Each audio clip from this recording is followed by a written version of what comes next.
Solapur railway विभागीय कार्यालयात विभागीय रेल्वे व्यवस्थापक नीरज कुमार दोहरे यांच्या मार्गदर्शनाखाली रेल्वे सुरक्षा बल आणि लोहमार्ग पोलीस यांची रेल्वे गुन्हेगारीवर आळा घालण्यासाठी समन्वय बैठक पार पडली। विभागीय रेल्वे व्यवस्थापक यांनी ट्रेनमधील प्रवाशांच्या सामानाची होणारी चोरी, अनधिकृत विक्रेत्यांवर कारवाई, महिलांच्या सुरक्षेचा प्रश्न आदी गंभीर विषयांवर चर्चा करण्यात आली। यासाठी लोहमार्ग पोलीस आणि रेल्वे सुरक्षा बल यांनी संयुक्तपणे असामाजिक तत्वांवर कठोर कारवाई करण्याची गरज असल्याचे नीरज कुमार दोहरे यांनी सांगितले। बैठकीत अनेक बाबींवर चर्चा करण्यात आली। सीसीटीव्ही, कॉल डेटा या आधुनिक गॅजेट्सचा वापर करून चोरांना पकडण्याची गरज आहे। ट्रेन आणि स्थानकांवर अनधिकृत हॅकर्सवर कठोर कारवाई करावी। रेल्वे जीआरपी, पोलीस स्टेशन, चौक्या आणि बॅरेक अपग्रेड करण्यासाठी पूर्ण सहकार्य करेल। महिला कर्मचाऱ्यांना लागणाऱ्या सुविधा आणि सुरक्षा रेल्वेकडून पुरवल्या जातील। व्हीएसएस योजनेअंतर्गत सोलापूर विभागातील सर्व स्थानकांवर अधिकाधिक सीसीटीव्ही बसवले जातील, त्यामुळे गुन्हेगारीला आळा घालण्यास मदत होईल। सहाय्यक सुरक्षा आयुक्त दिनेश कनोजिया म्हणाले, रेल्वे सुरक्षा बल प्रवासी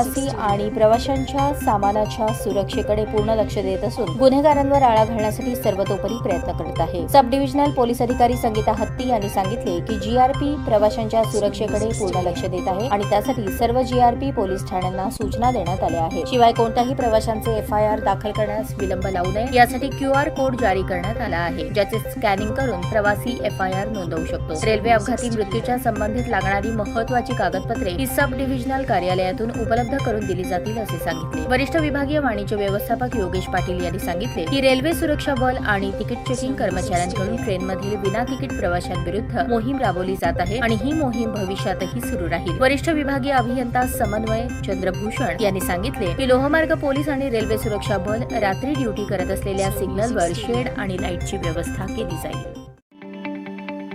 ताज्या बातम्या पाहण्यासाठी प्राईम महाराष्ट्र न्यूज चॅनलला सबस्क्राईब करा।